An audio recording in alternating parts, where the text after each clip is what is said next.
இந்த வீடியோல நம்ம எதை பத்தி பார்க்க போறோம் அப்படின்னா, இப்போ நீங்க 2027 அதாவது 2028க்கு நீங்க CAPF AC அட்டெம்ப்ட் குடுக்கலாம் அப்படின்னு பிளான் பண்ணிட்டு இருக்கீங்க அப்படின்னா, நம்ம PDF கோர்ஸ் வச்சு எப்படி டைம் மேனேஜ்மென்ட் பண்ணி நம்ம கம்ப்ளீட்டா பேப்பர் 1க்கும் பேப்பர் 2க்கும் ரெடி ஆகலாம் அப்படிங்கிறத நான் சிம்பிள் ஓவர்வியூ மாதிரி இந்த வீடியோல சொல்லப் போறேன். சரிங்களா?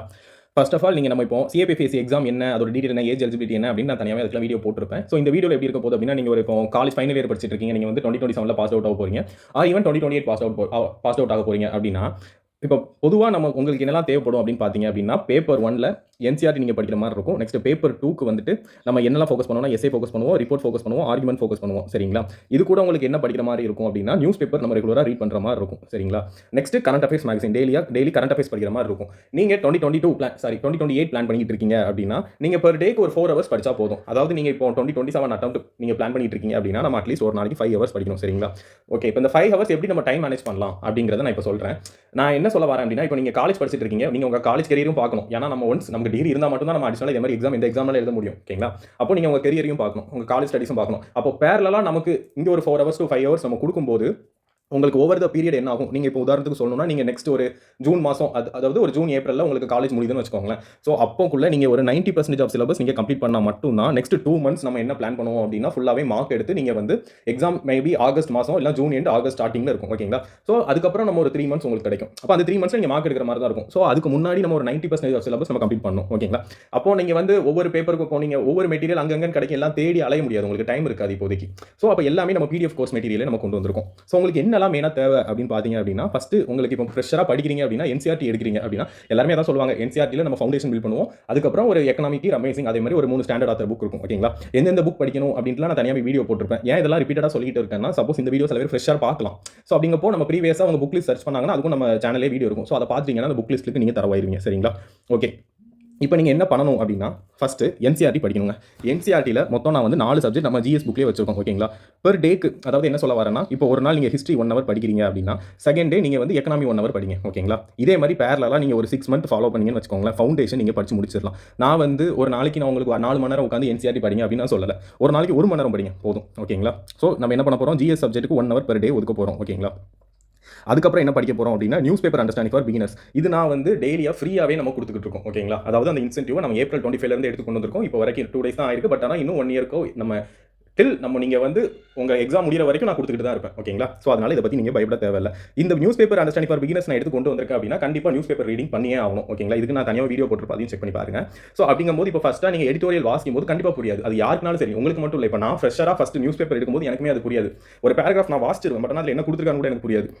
அப்படிங்கப்போ இதனால உங்களுக்கு 1 மணி நேரம் 2 மணி நேரம் டைம் வேஸ்ட் ஆயிடக்கூடாது. அதனால நான் என்ன பண்றேன் அப்படின்னா, ஃப்ரீயாவே யூடியூப்ல நம்ம கிட்ட கொடுத்துக்கிட்டு இருக்கோம். ஓகேங்களா? உங்களுக்கு தேவைப்பட்டுச்சுன்னா இப்போ கூட டிஸ்கிரிப்ஷன்ல நம்பர் கொடுத்துருக்கேன். அந்த நம்பர் கால் பண்ணீங்கன்னா கூட இன்னைக்குள்ள நியூஸ் பேப்பர் உங்களுக்கு வந்துரும் எடிட்டோரியல். ஓகேங்களா? இதை நீங்க என்ன பண்ணணும் அப்படின்னா, நான் கொடுத்துருக்க PDF ஒன்ஸ் ஒரு 3 நியூஸ் நான் கொடுத்துருக்கேன் அப்படின்னா, அதை நீங்க 1 பை 1 வாசிங்க. ஈஸியா வாசிச்சாலே உங்களுக்கு புரிஞ்சிடும். சரிங்களா? நீங்க லாஸ்ட் வீடியோ பார்த்தீங்கன்னா அதில் நான் தெளிவாவே டெமோ காமிச்சிருப்பேன். எந்த அளவுக்கு ஈஸியா ஒரு ஆர்டிகல் அந்த அளவுக்கு பாயிண்டா தான் கொடுத்துருப்பேன். ஓகேங்களா? அப்போ ஒன்ஸ் நீங்க இந்த நியூஸ் பேப்பர் படிக்க போறீங்க, படிச்சுட்டு ஒரு 15 மினிட்ஸ் ஓகேங்களா, உங்களுக்கு என்ன புரிஞ்சுதோ அதை நீங்க எழுதி பிராக்டிஸ் பண்ணணும். சரிங்களா?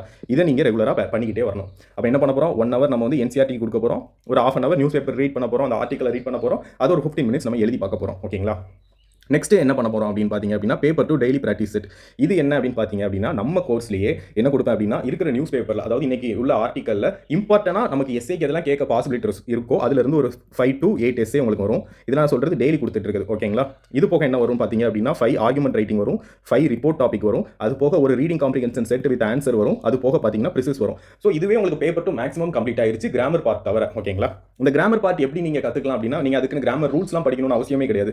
நம்ம கொடுக்குற நியூஸ் பேப்பர் அண்டர்ஸ்டாண்டிங் நீங்க ரெகுலரா படிச்சுக்கிட்டு இருந்தாலே இது உங்களுக்கு எங்கெல்லாம் யூஸ் ஆகும் அப்படின்னா, எஸ்ஐ ரைட்டிங்ல உங்களுக்கு யூஸ் ஆகும். அதுக்கப்புறம் பாத்தீங்க அப்படின்னா இன்டர்வியூக்கு யூஸ் ஆகும். ஓகேங்களா?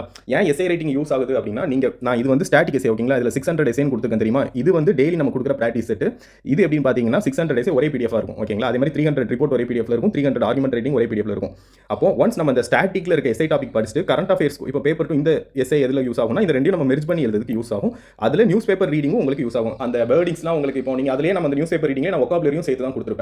அப்படிங்கப்போ இதுல இருக்க வேர்டிங்ஸும் நீங்க இந்த எஸ்ஏலையும் யூஸ் பண்ணி எழுதிக்கலாம். அதே மாதிரி இன்டர்வியூலையும் அந்த வேர்டை போட்டு பேசுறதுக்கு உங்களுக்கு யூஸ் ஆகும். ஓகேங்களா? இப்போ நீங்க என்ன யோசிச்சு பயப்பட வேண்டாம் அப்படின்னா, இன்டர்வியூக்கு இங்கிலீஷ்ல தானே பேசணும், அது எப்படி எனக்கு வரும், எனக்கு சரியா பேச தெரியாது, எழுத தெரியாதுன்னு பத்தி எதை பத்தி யோசிக்காதீங்க. பழக தான் எல்லாம் வரும். சரிங்களா? நீங்க இன்னைக்கு இருந்து பழகுனீங்க அப்படின்னா எல்லாமே உங்களுக்கு ஆட்டோமேட்டிக்கா வந்துரும். ஓகேங்களா? நெக்ஸ்ட் பார்த்தீங்கன்னா கரண்ட் அஃபேர்ஸ்.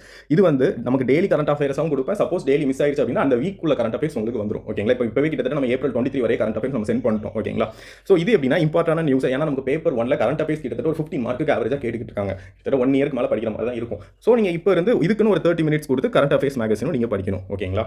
இப்போ ஆவரேஜாக பார்த்தீங்க அப்படின்னா நீங்கள் ஃபுல் டைம் ஆஸ்பிரண்டாக இருந்தீங்க அப்படின்னா நான் இந்த NCERTக்கு 1 ஹவர் கொடுத்துருந்தேன் தெரியுமா, அதுக்கு நீங்கள் 2 ஹவராக மாற்றிக்கோங்க. அதே மாதிரி உங்களுக்கு டைம் ஏற்ற மாதிரி மாற்றிக்கோங்க. நான் ஆவரேஜாக கொடுத்துருக்கேன் 5 ஹவர்ஸில் எப்படி முடிக்கலாம் அப்படின்ட்டு. சப்போஸ் நீங்கள் வந்துட்டு ஃபுல் டைம் ஆஸ்பிரண்டாக இருந்தீங்கன்னா நீங்கள் தான் டைமை முடிவு பண்ணிக்கணும். ஓகேங்களா? நம்ம எந்த சப்ஜெக்ட்டில் வீக்காக இருக்கும், எந்த சப்ஜெக்ட்டுக்கு அதிக இம்பார்ட்டன்ஸ் கொடுத்து படிக்கணும் அப்படின்னு சொல்லிட்டு. ஓகேங்களா? அதுக்கேற்ற மாதிரி நீங்கள் ப்ரிப்பேர் பண்ணிக்கணும். நெக்ஸ்ட் பார்த்தீங்கன்னா நீங்கள் என்ன பண்ணணும்னா 1 ஹவர் ஆப்டி அண்ட் ரீசனிங்க்கு கண்டிப்பாக டைம் ஒதுக்கியே ஆகணும். ஓகேங்களா? அதுதான் நமக்கு ரொம்ப இம்பார்ட்டன்ட். நீங்கள் இதுக்கு சேர்த்து இதுக்கு ஒரு 30 மினிட்ஸ் டைம் வச்சுக்கோங்க, ரீசனிங்க்கு ஒரு 30 மினிட்ஸ் டைம் வச்சுக்கோங்க. ஓகேங்களா? இது எதுக்கு அப்படின்னு பார்த்தீங்கன்னா ஆப்டி அண்ட் ரீசனிங்க்கு. ஸோ இப்போ நீங்கள் ஓவராலாக 5 ஹவர்ஸ் நீங்கள் எப்படி கம்ப்ளீட் பண்ணலாம்னு நான் சும்மா எக்ஸாம்பிள் சொல்கிறேன். நீங்கள் படிச்சிங்கன்னா எந்த அளவுக்கு நீங்கள் கம்ப்ளீட் பண்ணுவீங்க, அதாவது ஒரு 6 மந்த்தில் நீங்கள் எவ்வளோ முடிப்பீங்க அப்படின்னு நான் சொல்ல வரேன். இந்த 600 எஸ்ஏ ஸ்டாட்டிக் எஸ்ஏ ஒரு நாளைக்கு நீங்கள் ஒரு 4 எஸ்ஏ படிங்களேன். ஒரு நாளைக்கு நீங்கள் 4 எஸ்ஏ படிச்சிங்கன்னா 150 டேஸில் 600 எஸ்ஏ நீங்கள் கம்ப்ளீட் பண்ணிடுவீங்க. அதே இது இந்த 300 ரிப்போர்ட் 300 ஆர்குமெண்ட் இருக்குல்ல, ஒரு நாளைக்கு 2 static report and 2 static argument படிச்சா கூட நீங்கள் அதே மாதிரி 150 டேஸில் நீங்கள் இதையும் ஸ்டாட்டிக்லையும் ஸ்ட்ராங் ஆயிருவீங்க. ஓகேங்களா? பெர் டேக்கு நான் என்ன சொல்லியிருக்கேன், நீங்கள் NCERT ஃபவுண்டேஷன் 6 மந்த் ஒரு நாளைக்கு 1 மணி நேரம் படிக்கணும்னு சொல்லியிருக்கேன். ஸோ 1 மணி நேரம் ஒரு நாளைக்கு நீங்கள் ஒரு சப்ஜெக்ட்னு படிச்சீங்க அப்படின்னா கிட்டத்தட்ட 6 மந்த்தில் ஃபவுண்டேஷன் நீங்கள் கம்ப்ளீட்டாக ஸ்ட்ராங் ஆயிருவீங்க. அடுத்த 6 மந்த் என்ன பண்ணிக்கலாம் அப்படின்னா நம்ம standard author book plus revision பண்ணிட்டு உங்களுக்கு ஸ்டாட்டிக் கோர் சப்ஜெக்ட்டில் நீங்கள் வந்து உங்கள் நாலேஜை நல்லா கெயின் பண்ணிக்கலாம். ஓகேங்களா? மற்றபடி நீங்கள் பேப்பர் 2 பற்றி யோசிக்க வேண்டாம், நியூஸ் பேப்பரை பற்றி யோசிக்க வேண்டாம், டெய்லி மேகசின் பற்றி யோசிக்க வேண்டாம். நீங்கள் இதை ஆட்டோமேட்டிக்காக பண்ண பேப்பர் 2 உங்களுக்கு வந்து ஆட்டோமேட்டிக்காக உங்களுக்கு மார்க் வந்துகிட்டே தான் இருக்கும். உங்களுக்கு ப்ராக்டிஸ் அதிகமாக தான் இருக்கும். வேணா ட்ரை பண்ணி பாருங்க. இன்னைக்கு டே 1 நினச்சிட்டு இன்னையிலிருந்து படிக்க ஆரம்பிச்சிங்கன்னு வச்சுக்கோங்களேன், ஒரு 150 டேஸில் கண்டிப்பாக சொல்கிறேன் உங்கள் கான்ஃபிடன்ட் இம்ப்ரூவ் ஆயிருக்கும். ஏன்னா நீங்கள் இதில் இருக்க நியூஸ் பேப்பரும் படிச்சிருவீங்க, பேப்பர் 2 டெய்லி ப்ராக்டிஸ் இதையும் நீங்கள் ப்ராக்டிஸ் பண்ணிட்டு இருப்பீங்க, ஸ்டாட்டிக் எஸ்ஸையும் படிச்சிட்டு இருப்பீங்க, கரண்ட் அஃபேர்ஸ் மேகசினும் படிச்சிட்டு இருப்பீங்க. ஓகேங்களா? இது போக நீங்கள் ஆப்டி ரீசனிங் 6 மந்த்துக்கு நான் சொல்ல வரல, நீங்கள் இது நெக்ஸ்ட் 1 இயராகவே நீங்கள் இது டெய்லி ப்ராக்டிஸ் தான் பண்ணிட்டு இருக்க போறீங்க. அதனால தான் இதுக்கு 1 ஹவர் போதும் அப்படின்னு சொல்லியிருக்கேன். அதே மாதிரி இந்த 6 மந்த்தில் இதையும் நீங்கள் கம்ப்ளீட் பண்ணிடுவீங்க. நெக்ஸ்ட் 6 மந்த் மார்க் மட்டும் தான் எடுக்கிற மாதிரி இருக்கும். ஓகேங்களா? இதை நீங்கள் ரெகுலராக படிச்சாலே போதும். கண்டிப்பாக 2027 அட்டம் நீங்கள் ஃபர்ஸ்ட் அட்டம்ப்லேயே கிராக் பண்ணிடலாம். ஓகேங்களா? இந்த ப்ரிப்பரேஷன் ரிலேட்டடாக எந்த டவுட் இருந்தாலும் சரி டிஸ்கிரிப்ஷன் நம்பர் கொடுத்துருக்கேன். கோர்ஸ் ரிலேட்டடாக நீங்கள் எதுவும் என்கிட்ட பர்சனலாக கேட்கணும்னாலுமே அந்த டிஸ்கிரிப்ஷன் நம்பர் கொடுத்துருக்கேன். நியூஸ் பேப்பர் வேணும்னு நினச்சாலுமே நீங்கள் எனக்கு மெசேஜ் பண்ணீங்கன்னா நான் வந்து நியூஸ் பேப்பர் ஃப்ரீயாகவே உங்களுக்கு கொடுத்துருவேன். ஓகேங்களா? ஒன்ஸ் நீங்கள் இந்த வீடியோ முடிஞ்சதும் எனக்கு டிஸ்கிரிப்ஷனில் நம்பர் இருக்குது, மெசேஜ் பண்ணுங்கள். நான் இதுக்குள்ள எல்லா சாம்பிள்ஸும் உங்களுக்கு சென்ட் பண்ணுறேன். ஒன்ஸ் நீங்கள் அதை ரிவ்யூ பண்ணி பாருங்கள், உங்களுக்கு ஓகே அப்படின்னா பர்ச்சேஸ் பண்ணிக்கோங்க. ஓகேங்களா? ஏன் இதை சொல்ல வரேன் அப்படின்னா உங்களுக்கு எங்கேயும் தேடி அலைய வேண்டாம். எல்லாமே ரெடிமேட் மெட்டீரியல் நம்மகிட்டே இருக்குது, வாங்கி யூஸ் பண்ணிக்கோங்க. ஓகேங்களா? Okay, thank you. நம்ம நெக்ஸ்ட் வீடியோவில் பார்க்கலாம்.